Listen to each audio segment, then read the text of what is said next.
Hello दोस्तों। आज मैं एक कंट्रोवर्शियल टॉक लाया हूँ, इसलिए कह रहा हूँ कि हो सकता है तुम एग्री नहीं हो इससे। ट्राइब एक टीवी सीरियल है, वो वर्ल्ड ओवर तरह तरह की ज़िंदगियों को दिखाती है, रिमोट प्लेसेस पे जाती है और वो कैसे जीते हैं ये दिखाती है। अफ्रीका में एक बहुत ही रिमोट कुनबा है, उनकी लाइफस्टाइल जब मैंने देखी तो मेरे को बहुत कुछ डिफरेंट लगा। वहाँ पे कोई साइंस नहीं, कोई टेक्नोलॉजी, कोई नॉलेज, कोई क्लेवरनेस, कुछ भी नहीं। इवन कोई ट्रेडिशन, कोई रिचुअल ये भी नहीं थे उनके पास। वो इतने इनोसेंट थे कि उनको ये भी नहीं पता है कि 9 महीने के बाद में बच्चा होता है, तो वो ये सोचते हैं कि ये भगवान की देन है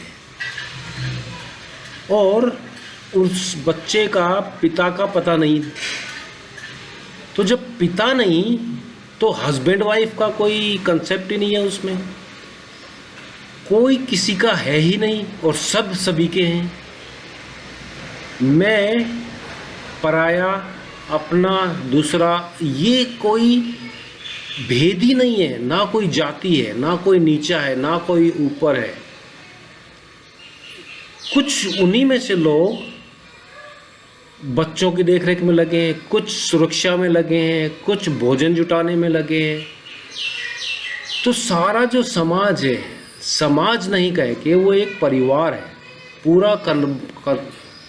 पूरा जो कुनबा है, ट्राइब है, वो एक बहुत ही लव में और हार्मनी में जीता है, एक परिवार की तरह। कोई लड़ाई नहीं, कोई झगड़ा नहीं। होते होंगे पर सभी भगवान हैं, तो वो किससे क्यों लड़े, कितनी देर तक लड़े। मैं यूके से हूँ, 24 साल से यूरोप में रहा हूँ। ये जो लाइफस्टाइल है, इसको मैं थोड़ा सा सिमिलरिटी वेस्टर्न लाइफ में देख पा रहा हूँ। वो इसलिए कि वहाँ पे अगर 18 साल का या एडल्टहुड में जाने के लिए जो बच्चा हो जाता है, तो वो अपने लाइफ पार्टनर के साथ में लिविंग रिलेशन के साथ रहना चालू कर देता है बिना मैरिज के, और उनके बच्चे भी हो जाते हैं। फिर वो ब्रेकअप करते हैं। जब ब्रेकअप करते हैं तो बच्चा या तो माँ के साथ चले जाता है या बच्चों के साथ चले जाता है। फिर वो दूसरे पार्टनर चूज़ करते हैं, फिर वहीं पे बच्चा हो जाता है, फिर ब्रेकअप हो जाता है। और कई लोग तो मैरिज को एक रेस्पॉन्सिबिलिटी, एक दायित्व मानते हैं और उसको एडॉप्ट करना ही नहीं चाहते। तो वहाँ जो कपल है, उनका जो बच्चे हैं, वो बच्चे उनके हैं नहीं हैं, ये कोई मैटर नहीं करता उनको। और जब वो 18 साल का हो जाता है तो पेरेंट्स ये एक्सपेक्ट करते हैं कि वो अब घर से निकले, और पेरेंट्स उनसे रेंट चार्ज करने लग जाते हैं, उनसे उनका एक्सपेंसेस चार्ज करने लग जाते हैं। और बच्चा जब बड़ा हो जाता है और अगर वो माता पिता पेरेंट्स की अगर सेवा करता है तो वो उससे चार्ज करता है। पर वहाँ पे डेवलप वर्ल्ड है, तो स्टेट के पास में बहुत फंडिंग है, बहुत मनी है प्रोटेक्ट करने के लिए वहाँ के बच्चों की लाइफ को। वो बच्चों के लिए चाइल्ड बेनिफिट, चाइल्ड क्रेडिट, उनके लिए हॉलीडे का एक्सपेंसेस, उनका फ्री एजुकेशन, उनकी फ्री मेडिकल, उनका फ्री करियर बनाना, ये सब काउंसिल स्टेट की रिस्पॉन्सिबिलिटी होती है। क्योंकि कोई इतना अफेक्शन में सेफ गार्ड नहीं कर पाता बच्चे को, या इतना स्टेट रेस्पॉन्सिबल होती है कि वो ये चाहती है कि बच्चे को कुछ गलत ना हो। तो टीचर्स को ट्रेन किया जाता है कि बच्चों से रिव्यू ले अपने पेरेंट्स के बारे में। अगर पेरेंट्स ने अगर गाली दी हो और बच्चे ने स्कूल में बता दिया हो, उसके बॉडी मार्क्स अगर कुछ हो गया हो, तो काउंसिल के पास अधिकार है कि वो उस बच्चे को पेरेंट्स से कपल से अलग कर दे और फिर दूसरे फॉस्टर पेरेंट्स को दे दे, तो वहाँ पे जो भी अधिकार हैं बच्चे को, उनको उनके अधिकारों का पता है कि मेरे पेरेंट्स ये कर सकते हैं, मेरे पेरेंट्स ये नहीं कर सकते, और स्टेट रेस्पॉन्सिबल है एवरीथिंग।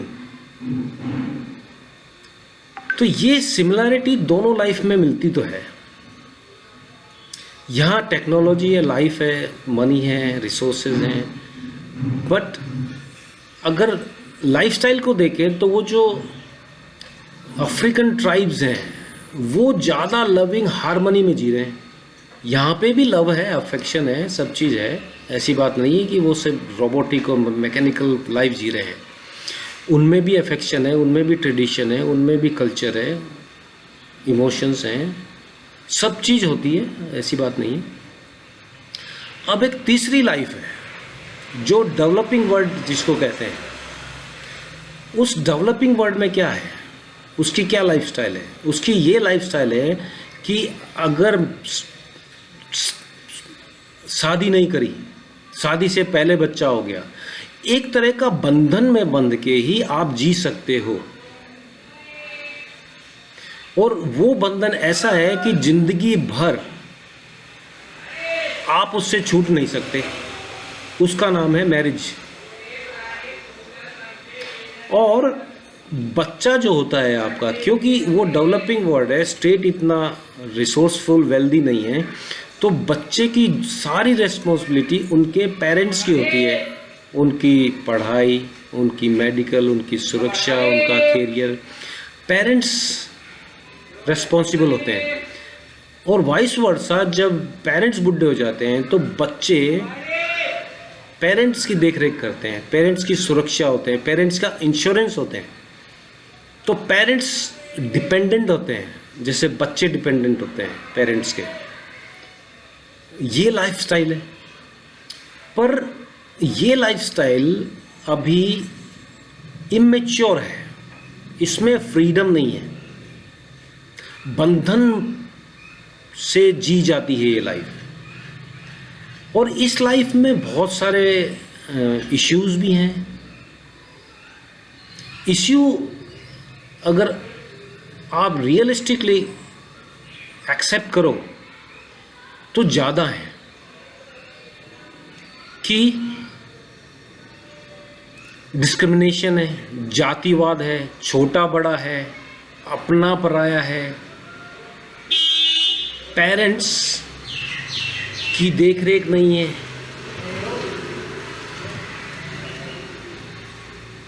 जेंडर डिस्क्रिमिनेशन है, डॉरी सिस्टम है, शादी में सारा पैसा खर्च करना पड़ता है, सामाजिक दायित्व हैं, उनके पास इतना बर्डन है बात का, ट्रेडिशंस का, और जो मौत के बाद में मील होती है, जो और बहुत सारे ट्रेडिशन हैं, वो उसमें इतने जकड़े हुए हैं। एक्चुअल में वो अपनी लाइफ जीते ही नहीं है, समाज जो कहता है वो उससे जीते हैं, बंधन वाली लाइफ है। पर एक्सेप्ट करो चाहे ना करो, ये बंधन तो मुक्त होगा ही। अपन भी डेवलपिंग हो रहे हैं। लास्ट के अगर 150 साल में अगर नोट किया हो तो पहले लव मैरिज, लिविंग रिलेशनशिप, ये बिल्कुल एक्सेप्टेबल नहीं था। और अपन वेस्टर्न लाइफ से चलते हैं, मानना पड़ेगा। Facebook, Google, internet, WhatsApp, technology, science, अपन क्या उनके बिना जिंदा रह सकते हैं? ये अपन ने तो नहीं डेवलप की। और उनकी जो लाइफस्टाइल है उसको भी अपन ने अडॉप्ट की हुई है और अडॉप्ट होती जा रही है। और नेक्स्ट जनरेशन 20-25 साल के अंदर अंदर वो सारी लाइफस्टाइल यहाँ होगी जहाँ जो वेस्टर्न वर्ल्ड में है। क्योंकि जब डेवलपिंग हो गए अपन, जब डेवलप हो रहे हैं, तो अपने पास एक उदाहरण है जो डेवलप हो चुके हैं थोड़ा आगे। तो ऑब्वियसली अपन को फॉलो करना पड़ेगा। अगर अपन अवेकन नहीं है, अगर अपन कॉन्शियस नहीं है, तो अपन को फॉलोवर्स की तरह एडॉप्ट करके ही जीना पड़ेगा। और अपन जी रहे हैं, ये मानो चाहे ना मानो, पर ये रियलिटी है।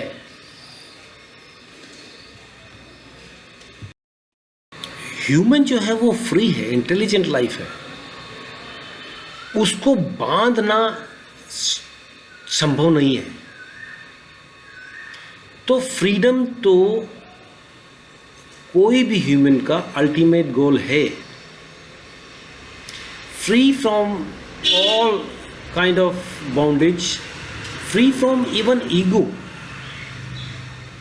और यही अपना गोल है एक्चुअल में। तो ये सोसाइटी और जो ये लाइफस्टाइल है, कौन सी परफेक्ट है, कौन सी अनपरफेक्ट है, ये कहना बहुत मुश्किल है। बट एक चीज़ मैं अपने एक्सपीरियंस से कह सकता हूँ कि freedom is best way to live. स्वतंत्रता में जीना ही पूर्ण संतुष्टि दे सकता है, और ये होगा। और अगर इसको मैं और तरीके से कहूँ तो ह्यूमन जो है वो जो ट्राइब्स या वेस्टर्न वर्ल्ड स्टाइल में जो जीता है, उनके पास में कुछ कमी है जो यहाँ पे ज़्यादा है, यहाँ पे जो ज़्यादा है वहाँ पे वो कमी है, कुछ मिसिंग है दोनों टाइप की लाइफस्टाइल में।